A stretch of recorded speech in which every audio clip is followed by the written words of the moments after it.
Because we think, unfortunately, that if we forgive them, that we're condoning what they've done. And we've now said, well, you can go ahead and do it again, which is completely a lie. You know, forgiveness relieves you of the burden of carrying the shame and the guilt. You're the one that's weighted down by unforgiveness. They're not. Normally, when you're holding resentment against somebody, they done going on with their life and they not bound by it, but you're bound by it. And that's what Hello and welcome to another amazing episode of TMC, where we are here to help you take your relationships from surviving to thriving. If this is your first time joining us, don't forget to subscribe, hit that like button, hit the notification bell so you won't miss any of these amazing episodes. And just remember, sharing is caring. Today on TMC, we have Miss Arrettres Hollins with Rebuilding Trust.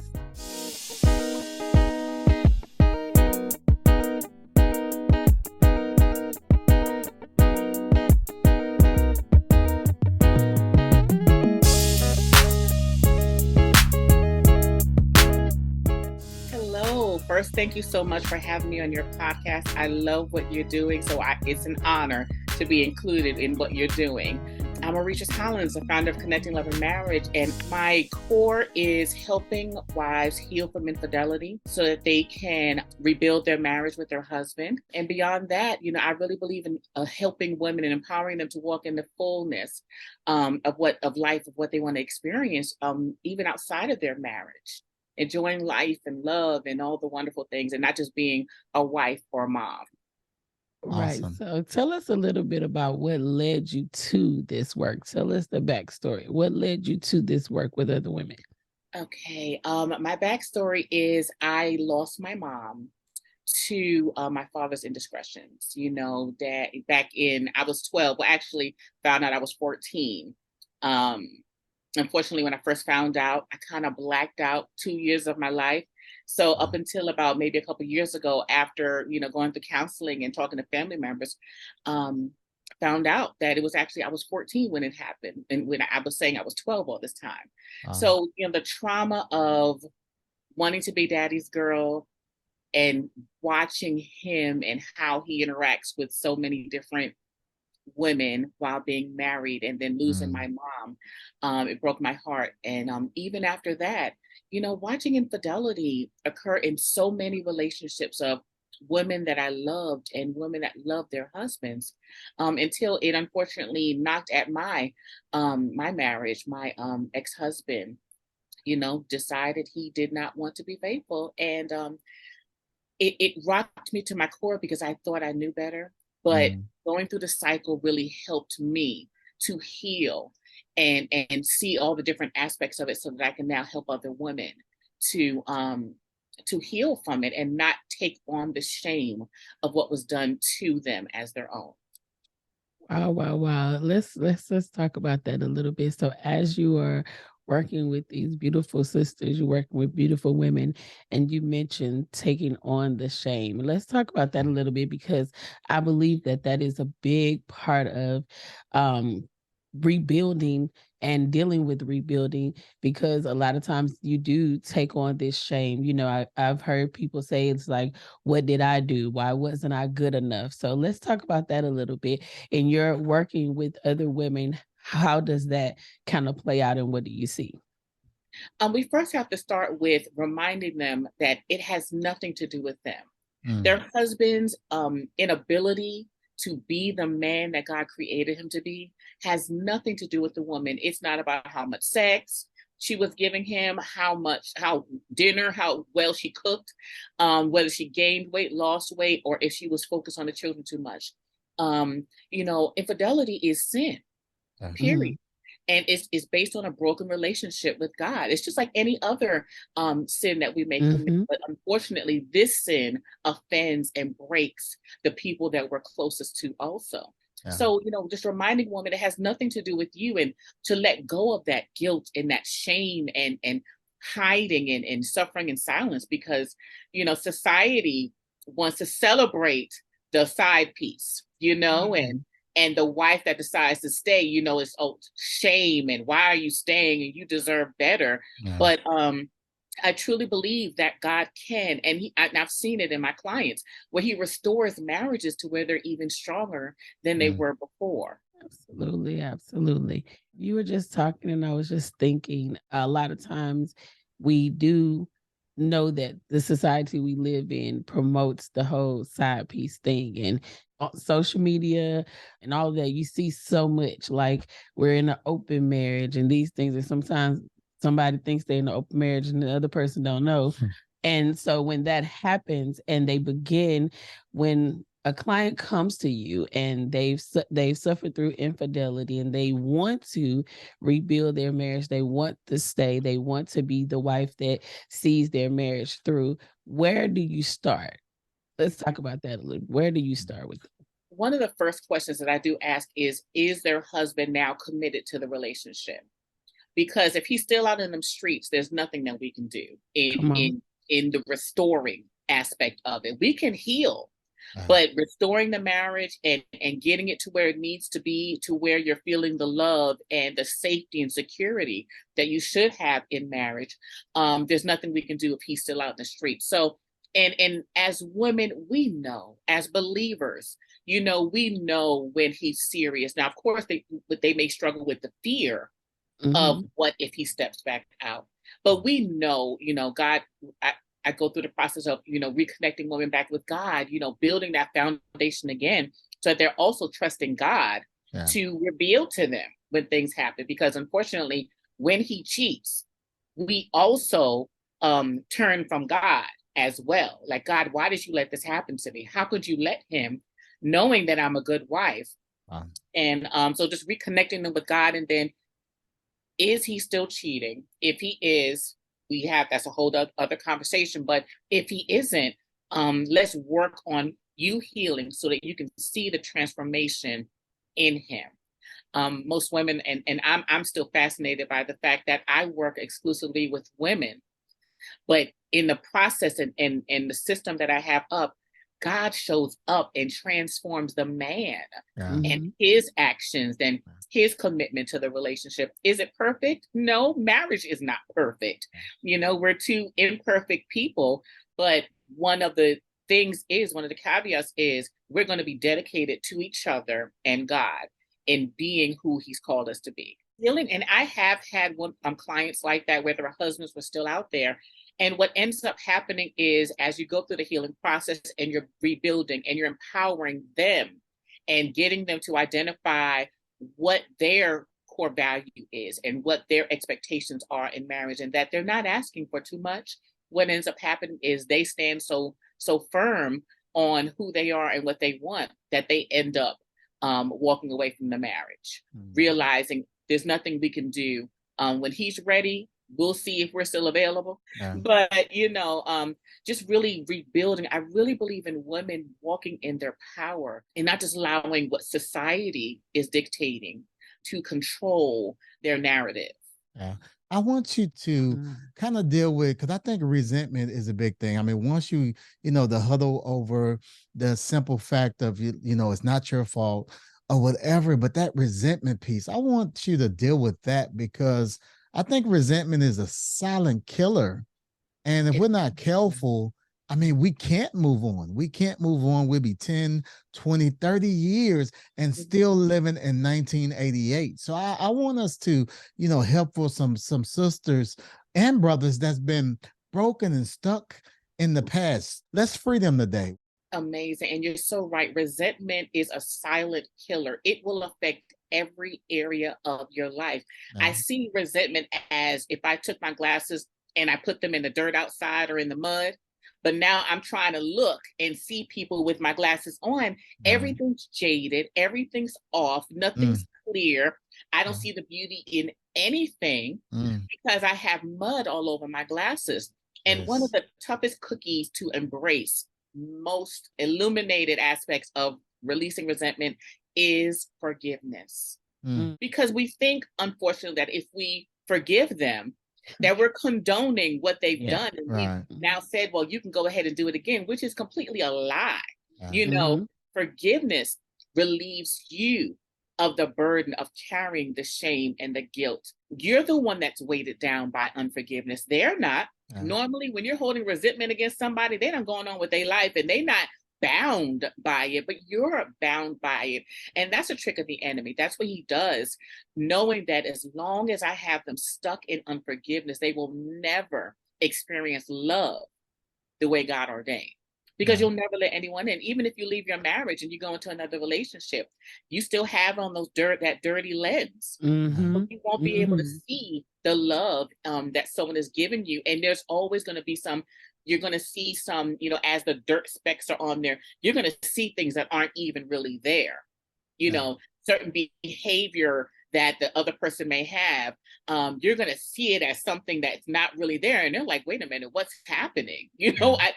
I didn't mean to offend you in that way, but forgiveness is one of the hardest steps. But once you get to the point where you realize I deserve to be free from the guilt and the pain, and I deserve to no longer carry this, that's what makes it easier. And then along with forgiveness, there's boundaries and accountability. You can't. Forgiveness, yes, we're supposed to forgive. That's God's ordinance. He commands us to forgive the same way as if I offend someone, I'd want them to forgive me. But along with that forgiveness, there's boundaries and accountability that needs to be implemented into the marriage. Forgiveness without any structure, that's chaos. So, that's where in every marriage, whether there's infidelity or not, there needs to be boundaries, to protect, to safeguard your relationship. When your children go outside to play, you just don't let them go and run in the wind and do whatever. Before you send them out, you say, hey, you stop at the light, don't go any further. If there's a dog, you come back this way. If you see a stranger, you give them boundaries.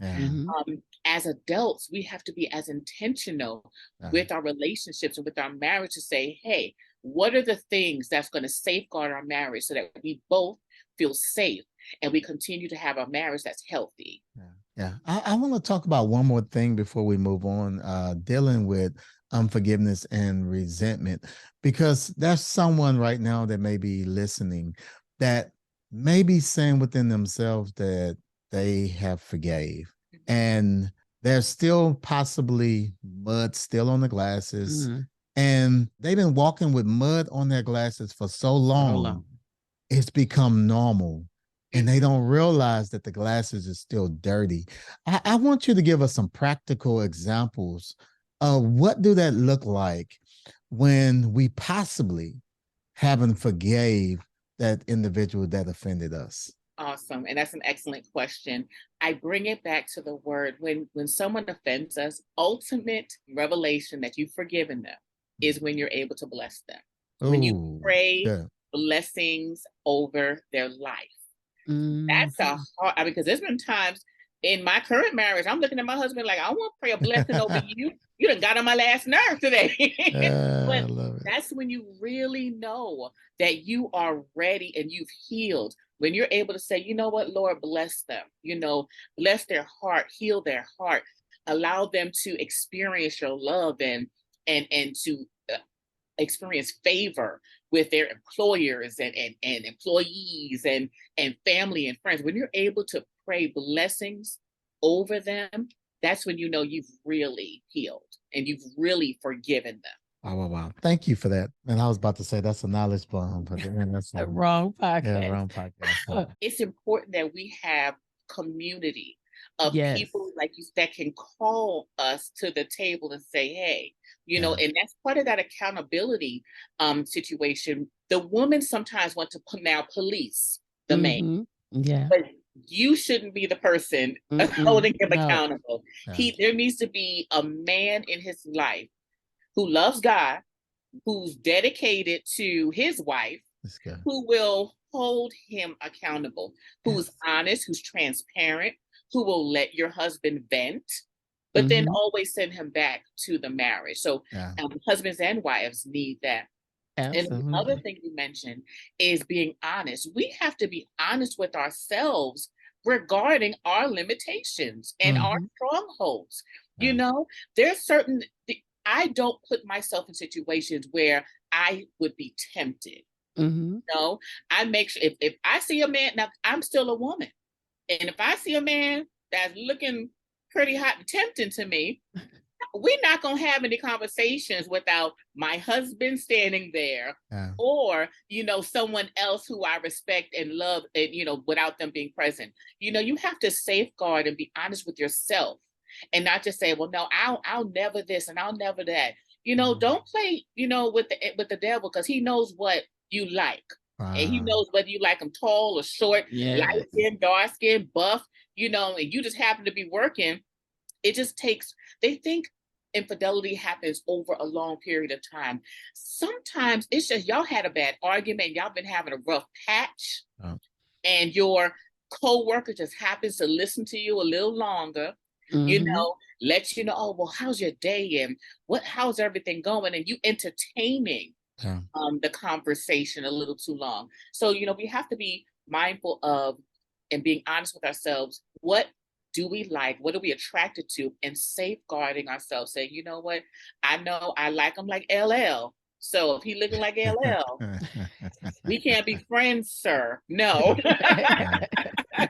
And definitely, Arrettres, you help women rebuild afterwards. But if we could stop some of this stuff before it happens, if we could create that safe place, if we could put the guardrails up and make ourselves have accountability partners before we get there, then we can remove a lot of the things that come with, because we're talking about a process. And I know you can definitely speak to this, Arrettres. Once infidelity has happened, trust is broken, there's a process to rebuilding, right? There's some steps. It's not like, okay, I forgive you, everything good, we just move on. In order for that to really, really, you already gave us 5 things that is a part of that process. We know that it's a process. So let's talk about that a little bit too, because I think, sometimes maybe someone needs to hear that it's a process. If someone finds themselves at the point where they didn't put the safeguards in place, they didn't have an accountability partner, they didn't have some of the nuggets that you've just given us to have in advance, they didn't have that, and they made that mistake, they made that error. What does that process look like? And if we can talk about it a little bit on the flip side, so that both can understand. You say error, you mean infidelity? Yes, infidelity. Okay. I'm sorry. Say error. I don't. Yeah, not just the error. Okay. Yeah, the mess up. Yes. Well, specialists say, or therapists say, that it'll take anywhere from a year to 24 months for your marriage to finally start to really feel like it's back to normal. And it's actually never back to normal, but it's what normally happens. If you do it the right way, your marriage will end up being stronger than it was before. Yeah. And one of the things, like, it is a process. It's an emotional roller coaster. Sometimes as believers, and we like to churchify things, and we like to make things be so deep and spiritual, but you are going to be angry. You are going to want to yell and scream and fight. You're going to want to do that. And I think what normally throws people off or messes them up is they don't have a realistic approach towards their anger. They try to over spiritualize it and not address the anger that they're dealing with. But it's what we do with that anger. We can be angry, but sin not. So it's important that we, as believers, be honest about, the grief, because the infidelity feels like death of the marriage, because it's death of the trust. So the grieving process, the mourning process, because the foundation of your marriage died. So now you have to go through the process of rebuilding the trust, and the anger that you now have to take this detour in your marriage is a real thing. So it's a process. Also, I think it's very important that we make sure that the woman doesn't take on the weight of rebuilding trust. It's the woman's responsibility to be open and aligned and heal from what was done to her, and align with what she desires now. Make sure she's in alignment with a restored marriage. It's the husband's job, or whoever cheats, it's the husband's job to rebuild trust. And what does that mean? It's a simple thing. Your words and your actions align. It's pretty basic. You know, when he says he's going to work and he's coming home, his words actually align.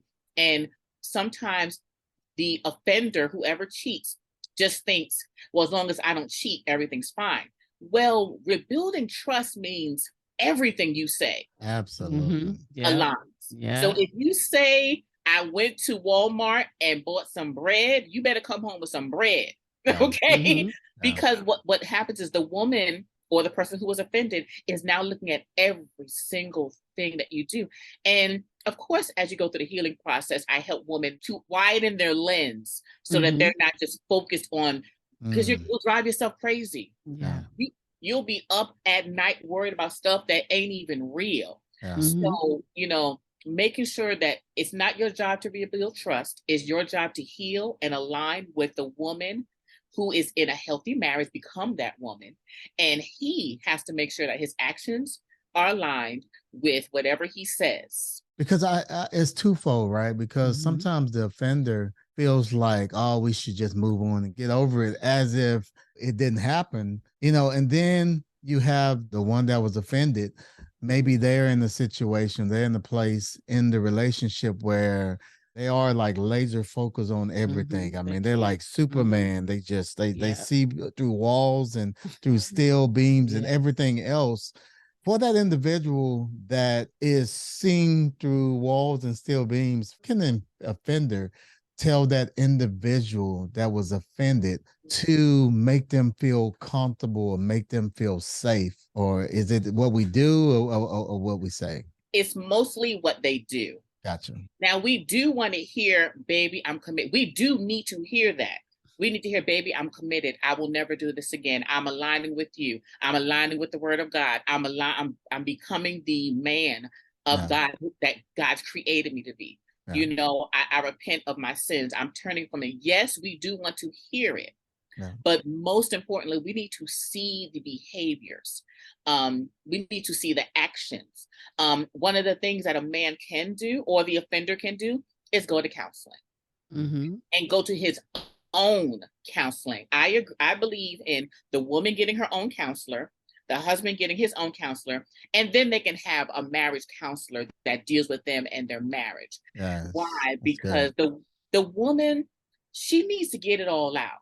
She needs to be free. She needs to be able to say what she wants to say. As women, especially women of God, there's still a part of us that wants to protect our husband and not offend. We don't want to shame him in front of, because that's going to stir up a whole lot of other stuff. But when they're talking to me one-on-one, they're able to get it all out.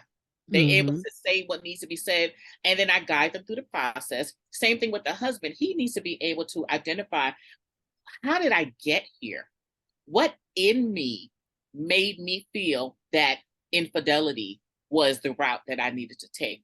He needs to also have counseling so that the counselor can teach him skills and teach him what's needed to communicate properly.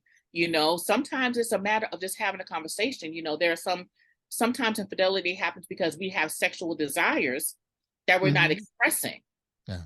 And you're supposed to be able to have those conversations with your spouse. Just because Susie wore, you know, a tight red dress doesn't mean that your wife won't wear a tight red dress, you know. So having the conversations about what you desire, what do you want, what are your interests, so that you too can fulfill those needs for each other. I really believe, and I wish that part of premarital counseling dealt with sex, dealt with desire, dealt with how are you two going to address your different desires and what you want, and exploration needs to be a major part of Christian marriages. But you know, it's so quiet. You know, we're so deep and so spiritual, and all we do is pray. And prayer is wonderful. I love it. Reading the word of God is wonderful. Yes. But I don't want to hear TD Jakes playing on my radio. Come on. When I'm trying to, you know, that's not what I need. I hear you. Yes. And that's what I was thinking, Arrettres, as you were speaking. That's what I was thinking. You said it a few moments earlier when you said we can over spiritualize things. And I think that definitely, as the believers and those of us that are helping couples, when you are meeting with those couples and pastors, ministers, teachers, you're meeting with them before they get married. I've had so many people say to me, my marriage counseling was a 1-hour session and that was it. Or my marriage counseling talked about this and that, or well, we're gonna go to church and this and that. As the body of believers, we have to go deeper so that we're not setting people up for failure, so that they don't have this information and not understand that they need this too. And I think that's great. That's definitely great. Being able to share your desires, your wants, your needs, and talk about what you need from your spouse so that you can get it, so that you don't have to look at something else as another option. You can keep that covenant sacred as it should be. I want you to talk a little bit about your ministry, and then follow at the conclusion of that. If someone wanted to connect with you and what you're doing, where should they go? What I do is, and honestly, this year I've shifted gears a little bit, because I was so focused on just marriage. And of course, God is number one, but God has brought me to a place in 2023 to where it's like, we need to stop playing games. The enemy is trying to destroy marriages because it represents the glory of God. It represents the love of Christ. It represents how God loves the church, how Christ loves the church. So the enemy is sick and tired of marriages, and he does not want them to thrive. So God has placed it so heavy on me to like infiltrate all of my coaching, saturate it with God, with tools, with strategies, talking about spiritual warfare, talking about full armor of God, talking about prayer, how to pray effectively, and stop pleading with God from a place of desperation and going boldly before the throne and decreeing and declaring things over our marriage. It's unfortunate we're kind of patty caking with this thing, and we're letting the devil do too much. So, and some of the stuff is so avoidable. He can't come in my house. I'm a chocolate girl from the Bronx, so I'm a natural, like, what you're not gonna do is, and so I wasn't taking that approach. Unfortunately, I was taking that approach towards my husband. Yes. And not towards my enemy. Yeah. Because my husband is not my enemy. And as believers, we need to understand our spouse is not our enemy. That's our partner. The enemy's trying to make you, the devil's trying to make you look at your husband that way. So, just saturating and really empowering us as couples to walk in the truth of God and use the weapons he's given us to annihilate all the plots of the enemy, every snare, every snag, every little thing he's trying to do to infiltrate our marriages, so that our children, this is about lineage, this is about generations. My children will never be divorced because I'm teaching them, and I need to decree and declare that. Come on. No, my children will never be divorced, but their children will never be divorced. They will have healthy marriages. Their husbands will love them. We have to declare and use the power that God has given us to speak these things into our marriage so that they can manifest. I'm so focused on couples really walking in the power that God has given them and realizing the power is in you. You walk in it. Don't be a victim. Don't allow what has happened to you to define who you are. What you went through in your childhood, what you went through in your relationships, that doesn't define you. What God defines you. And he says that you are the head, not the tail. He said you're above and not beneath. You're the lender and not the borrower. Walking in that power, even within your marriage, is very important, So, how can they reach me? Connecting Love and Marriage on platform. That's me. My website, Connecting Love and Marriage. I'm on Facebook. I'm on Instagram. I'm on YouTube. Awesome. I have a couple good things coming up. So, that's awesome. Me. Awesome. Arrettres, it was definitely amazing. A pleasure speaking with you on tonight. Awesome. Thank you so much. I love what y'all are doing. Thank you so much for having me on. And if y'all ever need me to come speak, if you ever need anything, I'm available for you because I really believe in what you're doing.